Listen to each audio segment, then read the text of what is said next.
Salam sejahtera Malaysia. Salam sejahtera tuan-tuan dan puan-puan. Hari ini rakyat Malaysia bakal digemparkan dengan berita panas, berita tergempar dan berita mengejutkan seluruh Malaysia.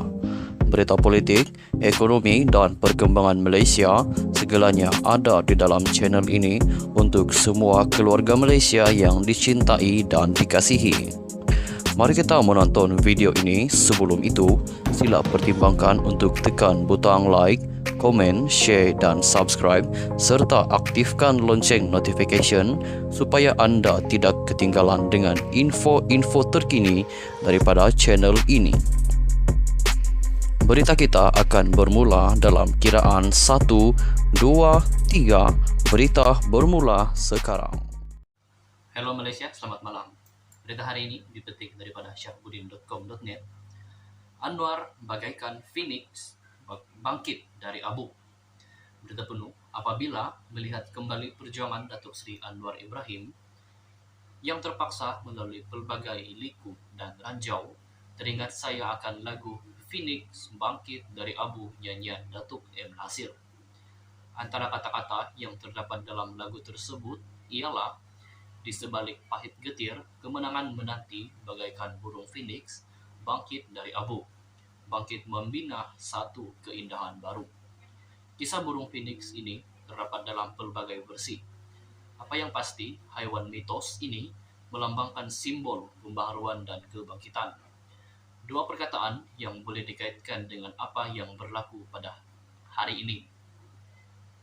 Tidak keterlaluan jika dikatakan beberapa bulan yang lampau, mungkin hanya penyokong tegar Pakatan Harapan PH sahaja yang masih berharap satu hari nanti gabungan ini akan berjaya dan Anwar akan menjadi Perdana Menteri Malaysia yang ke-10.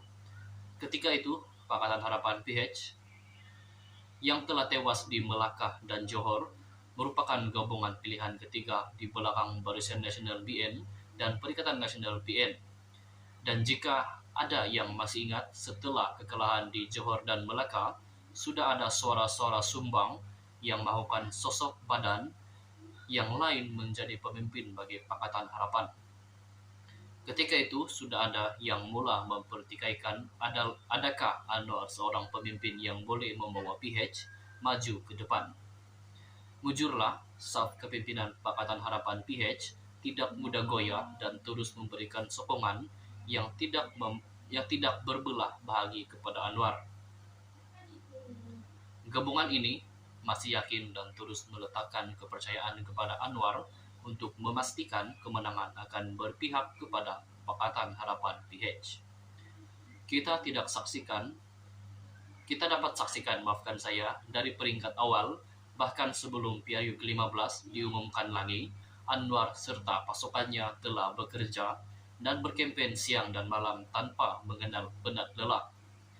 Ini bukanlah sesuatu yang mudah untuk dilakukan. Apatah lagi ketika di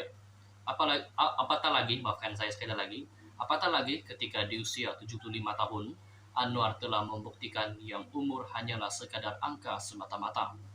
Dan jangan lupa akan langkah tambun yang diambil oleh Anwar. Langkah itu merupakan satu tindakan berani Anwar untuk menjadi Perdana Menteri ke-10 dengan menawan kerusi-kerusi yang berisiko tinggi. Keberanian yang ditunjukkan oleh Anwar telah membuka mata para pengundi untuk memberi kepercayaan kepada Anwar. Langkah seperti ini tidak pernah dilakukan oleh Tun Mahathir yang begitu selesa selama 7 penggal di Kubang Pasu. Manakala Datuk Seri Najib pula boleh berbangga dengan kejayaan 9 penggal di Pekan, bahkan Datuk Seri Ismail Sabri Yaakob, Datuk Seri Zahid Hamidi dan Tan Sri Muhyiddin Yassin terus kekal di kerusi selamat masing-masing. Dan ketika Anwar berada di atas pentas semasa berkempen, beliau masih lagi memiliki aura dan ketokohan sebagai seorang pemimpin. Anwar terus menjadi tumpuan utama mereka yang datang hinggakan sanggup menunggu walaupun Anwar akan tiba agak lewat.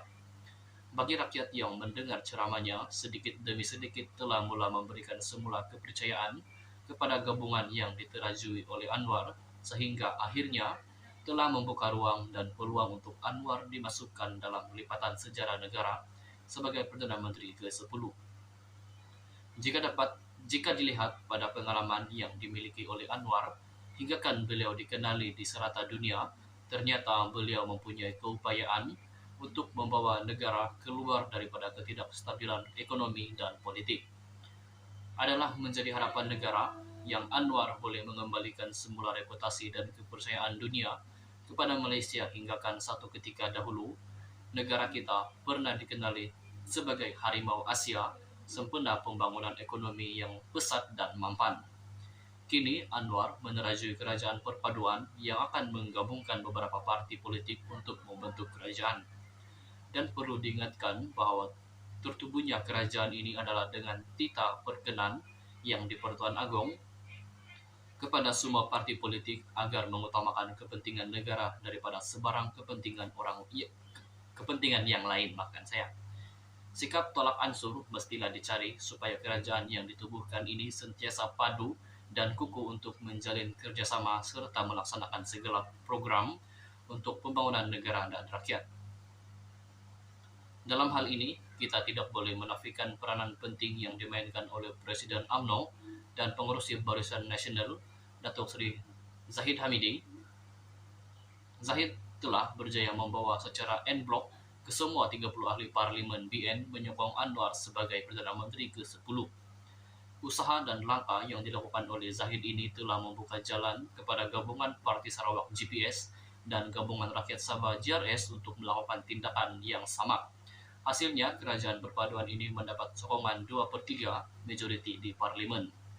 Ya, satu ketika dahulu Anwar selalu diejek sebagai PM tepi, bahkan diketawakan oleh beberapa musuh politiknya yang menjadikan ungkapan PM tepi sebagai sesuatu yang melucukan. Namun Anwar tidak menghiraukannya itu. Kini sampai masanya untuk memandang ke depan dan membuktikan segala yang dijanjikan dapat dilaksanakan dengan berjaya. Dan apa yang lebih penting, inilah peluang untuk Anwar mengotakkan janji bahwa apa yang diperjuangkan selama ini adalah